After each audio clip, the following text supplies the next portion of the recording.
Telugu Desam party జాతీయ ప్రధాన కార్యదర్శి పీలేరు నియోజకవర్గ బాధ్యులు నల్లారి కిషోర్ కుమార్ రెడ్డి ఏపీ ప్రభుత్వంపై ఫైర్ అయ్యారు. తమ కార్యకర్తలపై కేసు నమోదు చేయడం పోలీసులకు తగదన్నారు. అక్రమ అరెస్టులు ఆపాలని డిమాండ్ చేస్తూ జిల్లా ఎస్పీ రిషాంత్ రెడ్డికి వినతి పత్రం ఇచ్చారు. తమ పార్టీ కార్యకర్తలను అక్రమంగా అరెస్టులు చేసి నిర్బంధానికి గురి చేస్తున్నారని నల్లారి మండిపడ్డారు.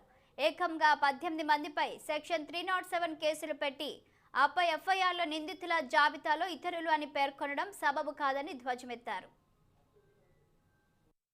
ఏ విధంగా 307 పెట్టడం జరిగింది, ఆడోళ్ళ పైన కూడా 307 పెట్టడం జరిగింది. కుప్పంలో పుంగనూరులో ఏ విధంగా జల్లాబాబును తిరగనీకరణ చేసినారు, ఏ విధంగా రొంపుచర్ల కానీ సోమలు కానీ చౌడేపల్లిలో తప్పుడు కేసులు పెట్టినారు, ఏ విధంగా 307 అక్రమంగా అదర్స్ అని చెప్పి అందరినీ పిలుచుకొని వస్తూ ఉన్నారు. అన్ని ఎస్పీ దృష్టికి తెచ్చినాం. ఖచ్చితంగా న్యాయం చేస్తానని ఆశిస్తున్నాం. చేయని పక్షంలో చంద్రబాబు గారి నాయకత్వంలో ఏ విధంగా ముందుకు పోవాలో చిత్తూరు జిల్లాలో ఉమ్మడిగా ఉండే నాయకులందరూ కలిసి కట్టుగా పెద్ద ఉద్యమం చేస్తాం.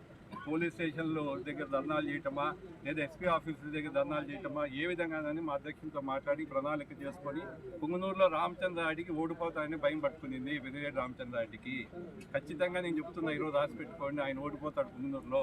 కాబట్టి ప్రజలు భయభ్రాంతులు చేస్తున్నాడు ఆయన. ఎందుకంటే ప్రజలు భయభ్రాంతులు చేస్తే తప్ప ఫేర్ పోలింగ్ జరిగి ప్రజలు బూత్కి వచ్చి ఓటు వేస్తే రామచంద్రారెడ్డి గెలిచే ప్రశ్నే లేదు పుంగనూరులో. రాసి పెట్టుకొని ఈరోజు నేను చెప్తున్నా మీకు ఖచ్చితంగా. కాబట్టి ఇప్పటి నుంచి ఏదో ఇంకా 1 year ఉంది, భయభ్రాంతులు చేయాలా ప్రజలు అనే ఉద్దేశంతో చేస్తున్నారు. ఆ పప్పులేం ఉడకవు. ఖచ్చితంగా చల్లాబాబు రేపు రామచంద్రారెడ్డి ఓడిస్తాడు. వాళ్ళ నాయన ఏ విధంగా